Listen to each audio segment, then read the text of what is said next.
बिस्मिल्लाहिर्रहमानिर्रहीम। अस्सलामुअलैकुम। I am Mohammad Waseem Saqib, your chemistry teacher. बेटा आज हमने एनएमडी कैट का लेक्चर नंबर 6 का बी पार्ट डिस्कस करना है। तो आइए चलते हैं बोर्ड की तरफ।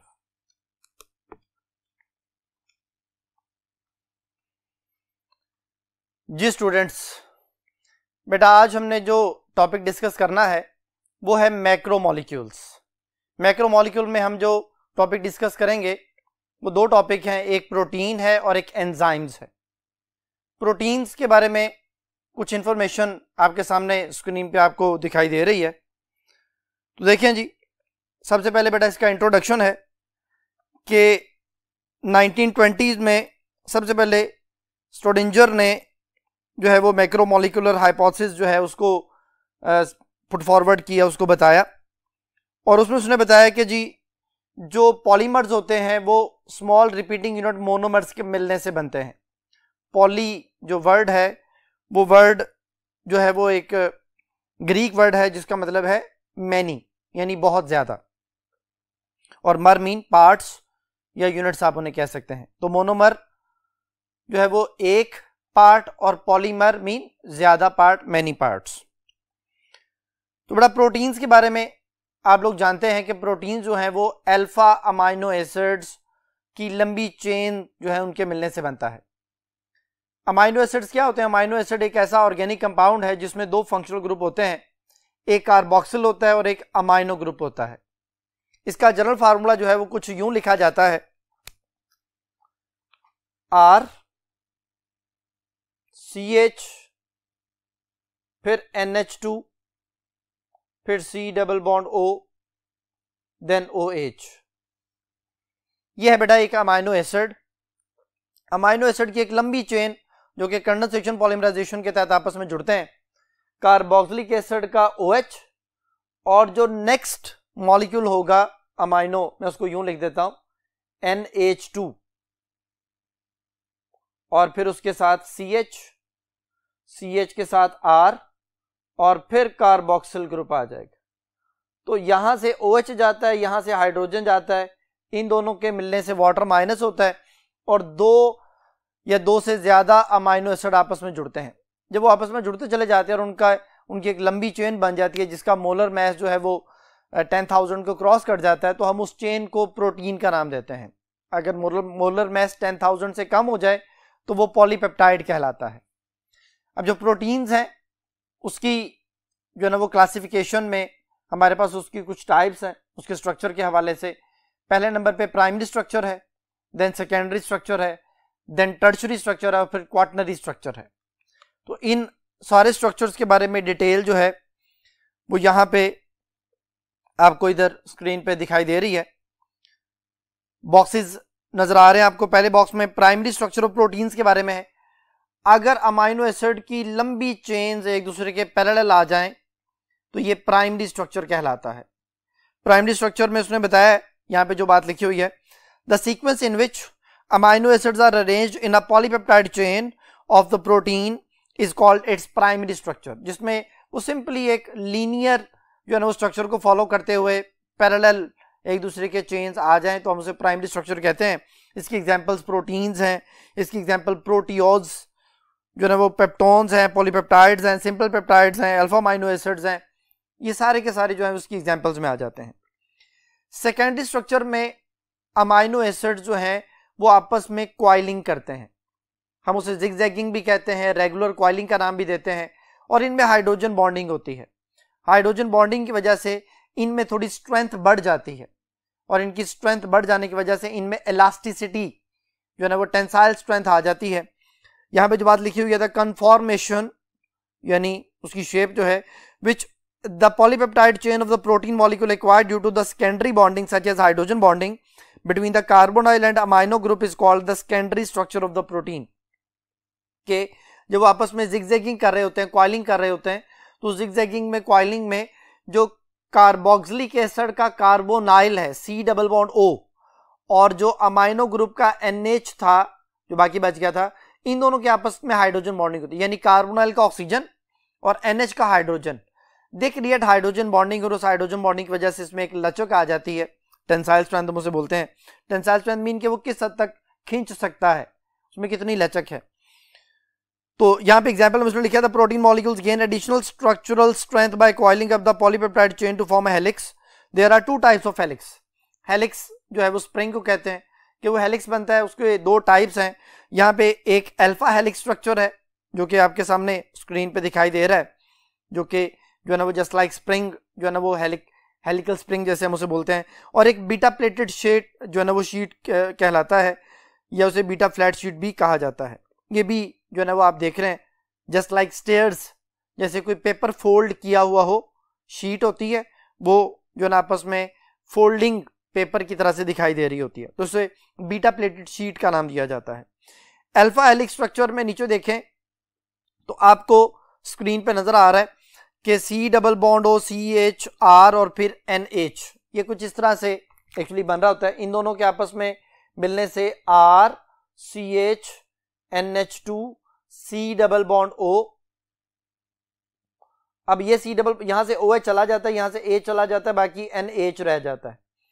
फिर आगे CH है, फिर R है, फिर C डबल बॉन्ड O आएगा, फिर आगे NH आएगा। ये अमाइड कहलाता है। इसी वजह से प्रोटीन को पॉलीअमाइड्स भी कहा जाता है कि वो अमाइड का पॉलीमर होता है। अब ये जब इस तरह से एक रेगुलर क्वाइलिंग चल रही होती है, इस रेगुलर क्वाइलिंग में फर्ज करें यहाँ पे C डबल बॉन्ड O है और यहाँ पे फर्ज करें NH है, तो इनकी आपस में हाइड्रोजन बॉन्डिंग हो जाती है। यानी C डबल बॉन्ड O का जो ऑक्सीजन है और NH का जो हाइड्रोजन है, इनकी आपस में हाइड्रोजन बॉन्डिंग होती है और इसी वजह से इसकी एडिशनल स्ट्रेंथ जो है वो बनती है। यही चीज उसने यहाँ पे अल्फा हेलिक्स में दिखाई हुई है, जो कि जस्ट लाइक अ स्प्रिंग उसने शो किया हुआ है। उसमें जो है ना वो उसने जो बॉन्ड बनाया हुआ है, वो जो एक सर्कल एक स्पाइरल जो बन रहा है, उसके अंदर NH है, फिर CH के साथ R है और उसी के साथ C डबल बॉन्ड O जो है वो अटैच होते हैं। उधर बीटा प्लेटेड शीट में एक जो है ना वो लीनियर स्ट्रक्चर है, लेकिन है वो भी एक जिगजैग ही, जैसे पेपर फोल्ड किया होता है। तो उसमें भी जो दो चेन्स होती हैं उनके आपस में हाइड्रोजन बॉन्डिंग होती है। जैसे यहाँ पे आप उसे देखें जरा गौर से, तो C डबल बॉन्ड O ऊपर वाली चेन में और नीचे वाली चेन में जो NH है, इनके दरमियान हाइड्रोजन बॉन्डिंग हो जाती है। ये बीटा प्लेटेड स्ट्रक्चर है। ये दोनों सेकेंडरी स्ट्रक्चर ऑफ प्रोटीन की जो है ना वो आप कह लें शेप्स हैं या समझने के लिए स्ट्रक्चर्स हैं। इसके नीचे बड़ा टर्शरी स्ट्रक्चर है। टर्शरी स्ट्रक्चर में क्या होता है कि पहले एक दफा जो रेगुलर क्वाइलिंग होती है, ज़िगज़ैगिंग होती है, उसमें हाइड्रोजन बॉन्डिंग होती है, लेकिन अगर वो दोबारा से 3 डायमेंशनली दोबारा से ट्विस्ट कर जाएं तो हम उसे टर्शरी स्ट्रक्चर का नाम देते हैं। यहां पे लिखा हुआ है the 3 dimensional twisting and folding of the polypeptide chain result in the tertiary structure of the proteins.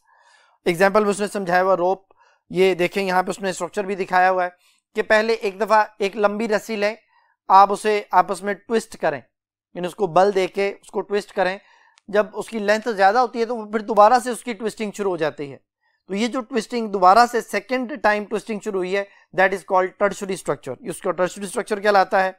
और अगर ये सारा कुछ मिक्स कर लिया जाए, यानी वो जो टर्शरी स्ट्रक्चर है उसको और सारा कुछ आपस में ऐसे जैसे कोई डोर उलझी हुई होती है या कोई बहुत बड़ी रस्सी जो है वो आपस में उलझ जाए तो उसके जो बल से पड़ जाते हैं आपस में, that is called quaternary structure. यहाँ पे उसने जो एग्जांपल समझाई हुई है कि certain proteins are composed of 2 और more polypeptide chain called subunits, कि जब 2 या 2 से ज्यादा पॉलीपेप्टाइड चेन जो हैं उनके जो चेन्स है वो आपस में इकट्ठी होती हैं तो उनको हम सब यूनिट्स बोलते हैं। The spatial arrangement of these sub units with respect to each other is called quaternary structure of protein. वो उनकी जो स्पेशियल अरेंजमेंट है हवा में, स्पेस में, वो जो उनकी अरेंजमेंट है वो इस तरह से कि एक दूसरे में उलझ जाएं, वो इसका एक क्वाटरनरी स्ट्रक्चर जो है वो क्रिएट करता है। Protein quaternary structure is the number of the arrangement of the multiple folded protein sub units in a multi sub unit complex. कि वो एक कॉम्प्लेक्स सा बन जाता है, एक पेचीदा सा स्ट्रक्चर बन जाता है जिसमें सारे जो प्रोटीन के जो चेन्स होती हैं वो एक दूसरे में कॉम्प्लेक्स सा एक पेचीदा सा एक जैसे डोर उलझी हुई होती है उस तरह का स्ट्रक्चर बना लेते हैं। It includes organization from simple dimer to large homo oligomers and complexes with defined or variable number of the subunits। या तो उसमें जो उसके जो ऑर्गेनाइजेशंस हैं डाइमर्स की और जो ओलिगोमर्स हैं या होमो ओलिगोमर्स हैं, ये आपस में मिलके एक कॉम्प्लेक्स जो बना रहे होते हैं, उसके अंदर जो है ना वो डिफाइंड सब यूनिट्स भी होते हैं और जो है ना वो variable number of subunits भी पाए जाते हैं। कहते हैं it can also refer to the biomolecular complexes of protein with nucleic acid and other cofactors. कहते हैं इसको हम बायोमोलिकुलर कॉम्प्लेक्सेस ऑफ प्रोटीन्स भी कहते हैं, जिनमें न्यूक्लिक एसिड्स भी होते हैं और अदर कोफैक्टर्स भी उसके साथ मौजूद होते हैं। ये नीचे क्वाटरनरी स्ट्रक्चर का जो ना वो अभी ये स्लाइड आपके सामने आई है, इसमें देखें जो स्ट्रक्चर उलझ जाते हैं आपस में उसका उसने ये स्ट्रक्चर दिखाया है क्वाटरनरी। तो अगर हम इसको समराइज करें तो ये कि अगर चेन्स दो सिंपल अमाइनो एसिड की चेन एक दूसरे के पैरेलल हो जाएं तो वो प्राइमरी स्ट्रक्चर, एक दफा उनकी कॉइलिंग हो जाए तो सेकेंडरी स्ट्रक्चर, दोबारा से कॉइलिंग शुरू हो जाए एक दफा के बाद सेकेंड टाइम कॉइलिंग शुरू हो तो फिर उसे टर्शियरी स्ट्रक्चर, और वो आपस में उलझ जाए तो क्वाटरनरी स्ट्रक्चर। जो बेटा अब इससे रिलेटेड एक एमसीक्यू है, एमसीक्यू आपके सामने है। The bond that determines the secondary structure of the protein is, कहते हैं वो कौन सा बॉन्ड है जो सेकेंडरी स्ट्रक्चर को डिटरमिन करता है। पहली ऑप्शन कोवलेंट बॉन्ड है, दूसरा आयनिक बॉन्ड है, तीसरा हाइड्रोजन बॉन्ड है और चौथा कोऑर्डिनेट बॉन्ड है। तो बेटा यहाँ पे देखें ये उसने साइड पे उसके आंसर एक्सप्लेनेशन में दिया भी हुआ है, इसका आंसर हाइड्रोजन बॉन्डिंग है। हाइड्रोजन बॉन्डिंग ही बेसिकली सेकेंडरी स्ट्रक्चर को डेवलप करती है। हाइड्रोजन बॉन्डिंग जब उनके आपस में कॉइलिंग होती है तो हाइड्रोजन बॉन्डिंग उसको उस कॉइलिंग में बरकरार रखती है। तो यहाँ पे उसने अल्फा हेलिक्स का स्ट्रक्चर दिया हुआ है कि जिसमें जो ना वो अमाइनो एसिड्स एक जो ना स्पाइरल की तरह से, स्प्रिंग की तरह से आपस में अटैच होते हैं और उनमें C डबल बॉन्ड O और NH, जैसे मैंने अभी बताया कि उनमें आपस में हाइड्रोजन बॉन्डिंग हो जाती है और उसकी वजह से इनकी टेंसाइल स्ट्रेंथ बनती है। ये इस वक्त जो है वो आपके सामने राइट हैंडेड हेलिक्स है, एक लेफ्ट हैंडेड हेलिक्स होता है, एक राइट हैंडेड हेलिक्स होता है। तो ये हमारे पास उसका राइट हैंडेड हेलिक्स इस वक्त मौजूद है। इसका जो आंसर है वो हाइड्रोजन बॉन्डिंग है, जिसकी वजह से सेकेंडरी स्ट्रक्चर जो है वो डेवलप होता है। नेक्स्ट एमसीक्यू है बेटा, the sequence of amino acid combined in a peptide chain to form a protein is referred as, कहता है अमाइनो एसिड का वो सीक्वेंस जिनमें पेप्टाइड जो है ना पेप्टाइड चेन बने, प्रोटीन पेप्टाइड चेन मिलके एक प्रोटीन बनाए, उसको क्या कहते हैं। पहले नंबर पे उसने बोला हुआ है प्राइमरी स्ट्रक्चर, दूसरा सेकेंडरी स्ट्रक्चर, तीसरा टर्शियरी स्ट्रक्चर और लास्ट है क्वाटरनरी स्ट्रक्चर। तो sequence of amino acid combined in a peptide chain to form a protein, ये बेटा प्राइमरी स्ट्रक्चर की डेफिनेशन है। तो ये अल्फा ऑप्शन इसका आंसर बनता है। नीचे उसने एक जो ना उसकी स्ट्रक्चर भी बनाया हुआ है जो मैंने भी आपको समझाया था कि ये जो है ना वो C double bond O NH, ये बार बार रिपीट हो रहा होता है, आप इसमें देख सकते हैं C double bond O NH आपको बार बार उस चेन में रिपीट होता दिखाई देगा, जिसकी वजह से इसको पॉलीअमाइड भी कहा जाता है।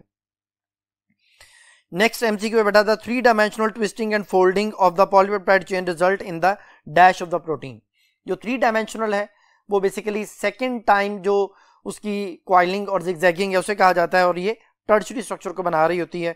अल्फा ऑप्शन प्राइमरी है, बीटा ऑप्शन सेकेंडरी स्ट्रक्चर है, चार्ली ऑप्शन टर्शियरी स्ट्रक्चर है और डेल्टा ऑप्शन जो है वो क्वाटरनरी स्ट्रक्चर है। तो चार्ली ऑप्शन इसका आंसर है टर्शियरी स्ट्रक्चर। अब नेक्स्ट जो आपके सामने टॉपिक है वो है enzymes.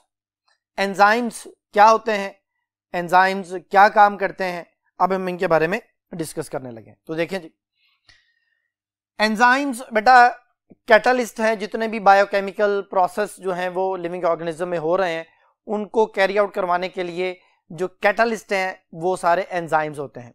Enzymes are basically proteins, ये मैक्रो मॉलिक्यूल्स जो है ना प्रोटीन्स होते हैं जिनके मोलर मैसेज जो है वो मिलियंस तक हो सकते हैं। तो ये बातें मैंने यहाँ पे लिखी हुई हैं कि reaction catalysis of biological systems, जो बायोलॉजिकल सिस्टम्स उनके रिएक्शन कैटालिसिस है जो कि लिविंग सेल्स प्रोड्यूस करते हैं और ये उन्हीं केमिकल रिएक्शंस को कैटलाइज भी कर रहे होते हैं। ये तो उसकी डेफिनेशन हो गई। फिर टिपिकली एंजाइम्स आर मैक्रोमोलिक्यूल्स, जो मैंने भी बताया कि ये मैक्रोमोलिक्यूल्स होते हैं और इनका जो मोलर मैस है वो मिलियंस तक उसकी रेंज हो सकती है, तो रेंजिंग इनटू मिलियंस। कैटलिस्ट जो है, एंजाइम कैटलिस्ट जो है ये बहुत ज्यादा स्पेसिफिक होते हैं, दे आर हाईली स्पेसिफिक। एक एंजाइम जो है वो एक जो ना प्रोसेस को कैरी आउट करवा रहा होता है, ये दूसरी जगह पे यूज नहीं हो सकता। They are highly specific, they are highly efficient, बहुत ज्यादा एफिशिएंट होते हैं। ये जो रेट ऑफ रिएक्शन है उसे बहुत ज्यादा इंक्रीज कर देते हैं। यहाँ पे लिखा हुआ मैंने, may speed up the reaction by factor up to 10⁻20। ये 10⁻20 जो है ना वो इतनी ज्यादा उसकी रेट ऑफ रिएक्शन या स्पीड ऑफ रिएक्शन को एनहांस कर देते हैं। तो आप ये कह सकते हैं कि दे आर हाईली एफिशिएंट, ये बहुत ज्यादा एफिशिएंट होते हैं। मोस्टली एंजाइम्स जो है वो हम उनके नाम के एंड में एज लगाते हैं ताकि उनको आइडेंटिफाई किया जा सके, यानी इनका जो सफिक्स है वो एज होता है। जैसे यहाँ पे जो है वो कुछ एग्जांपल्स मेंशन की गई हैं वो एग्जांपल्स क्या है, जैसे यूरिएज है, जैसे इन्वर्टेज है। यूरिएज यूरिया के लिए एंजाइम होता है, इन्वर्टेज जो है वो सुक्रोज के लिए होता है, सेलुलेज जो है वो सेलुलोज के लिए होता है। तो ये इनके लिए जो कार्बोहाइड्रेट्स हैं उनके लिए जो एंजाइम्स है वो मैंने बोले। जो बेटा अब इससे रिलेटेड एमसीक्यू है, the specific substance metabolite that fits on the enzyme surface and is converted to product is called. पहली ऑप्शन है कोफैक्टर, दूसरी ऑप्शन है प्रोस्थेटिक ग्रुप, तीसरी आइसोएंजाइम और चौथी सबस्ट्रेट। बेटा इसका आंसर जो है वो ऊपर ये जो अभी आपके सामने स्लाइड आ रही है, इस स्लाइड में एंजाइम इंट्रोडक्शन वगैरह, इसमें एक बात जो है ना वो अभी मैंने मिस की, वो ये थी कि each enzyme molecule possess a region known as active site, कि हर एंजाइम के ऊपर एक एक्टिव साइट मौजूद होती है जिसके ऊपर आके सबस्ट्रेट अटैक करता है और उसके साथ अटैच हो जाता है और फिर उसके बाद वो प्रोडक्ट में कन्वर्ट हो जाता है। तो वो जो एक्टिव साइट है जिसके ऊपर आके सबस्ट्रेट जो है ना वो आके अटैच होता है, प्रोडक्ट में चेंज होता है, उसी के बारे में ये क्वेश्चन पूछा गया है कि the specific substance that fit on the enzyme, कि वो कौन सा सब्सटेंस है जो एंजाइम पे फिट होता है और बाद में उसे प्रोडक्ट में चेंज कर देता है। तो ये सबस्ट्रेट है। पहली ऑप्शन कोफैक्टर है, गलत। दूसरी ऑप्शन प्रोस्थेटिक ग्रुप है, ये भी गलत। तीसरी ऑप्शन आइसोएंजाइम है, ये भी गलत। चौथी ऑप्शन सबस्ट्रेट है, यही बेटा इसका आंसर है। नेक्स्ट एमसीक्यू है बेटा, the enzyme which catalyse the addition of ammonia, water और carbon dioxide to double bond और removal of these to form double bond are known as. कहता वो कौन सा एंजाइम है जो कैटलाइज करता है एडिशन ऑफ अमोनिया को, वाटर को या कार्बन डाइऑक्साइड को टू डबल बॉन्ड और removal of these to form double bond, या इनको रिमूव करके डबल बॉन्ड को क्रिएट करता है, इज नोन एज।